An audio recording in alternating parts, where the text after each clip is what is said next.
Hi friends, ఎలా ఉన్నారు? అందరు బాగున్నారా? ఇవాళ బీరకాయ మసాలా కర్రీ ఎలా చేయాలో చూద్దాం.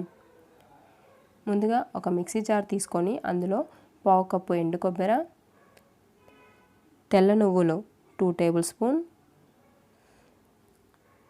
చెక్క ఒక చిన్న పీసు, లవంగాలు ఒక 3, ఇవన్నీ యాడ్ చేసి కొంచెం వాటర్ యాడ్ చేసి ఇదంతా మెత్తటి పేస్ట్ లాగా గ్రైండ్ చేసుకోండి.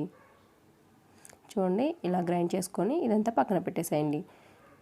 స్టవ్ మీద ఒక బాండీ పెట్టి అందులో 2 టేబుల్ స్పూన్ ఆయిల్ యాడ్ చేయండి. అది హీట్ అయ్యాక స్లైస్గా కట్ చేసిన ఆనియన్స్ 1 కప్పు, సన్నగా కట్ చేసిన పచ్చిమిర్చి 3,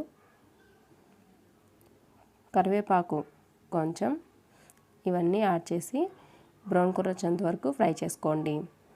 ఇలా ఫ్రై అయిపోయాక ఇందులో 1 టీ స్పూన్ అల్లం వెల్లుల్లి పేస్ట్ యాడ్ చేయండి. ఇది కూడా పచ్చి వాసన పోయేంత వరకు ఫ్రై చేసుకోవాలి. ఇలా ఫ్రై చేసుకున్నాక ఇందులో టమోటా సన్నగా కట్ చేసి పెట్టిన 1 కప్పు యాడ్ చేసి మిక్స్ చేసుకోండి.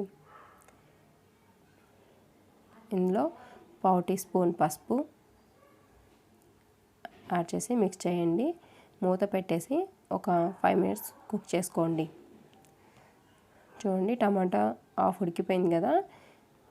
ఇదంతా మిక్స్ చేసుకొని ఇప్పుడు సన్నగా కట్ చేసి పెట్టిన 1/2 కిలో బీరకాయలని యాడ్ చేయండి. యాడ్ చేసి ఇదంతా బాగా మిక్స్ చేసుకోండి. ఇలా మొత్తం మిక్స్ చేసుకున్నాక ఇప్పుడు మూత పెట్టేసి ఒక 10 మినిట్స్ కుక్ చేసుకోండి. బీరకాయ మొత్తం ఉడికించాలి కదా. చూడండి, బీరకాయ మొత్తం ఉడికిపోయింది కదా. ఇక్కడ ఇప్పుడు ముందుగా మనం పట్టి పెట్టాం కదా పేస్ట్, అదంతా ఇందులో యాడ్ చేసుకోండి. ఇలా యాడ్ చేసుకొని ఇదంతా మిక్స్ చేయండి. ఇలా మొత్తం మిక్స్ చేసుకొని ఇందులో కారం 1 టేబుల్ స్పూన్, పచ్చిమిర్చి వేసారుగా చూసి యాడ్ చేసుకోండి. సాల్ట్ మీకు టేస్ట్ తగ్గట్టు సాల్ట్ యాడ్ చేయండి.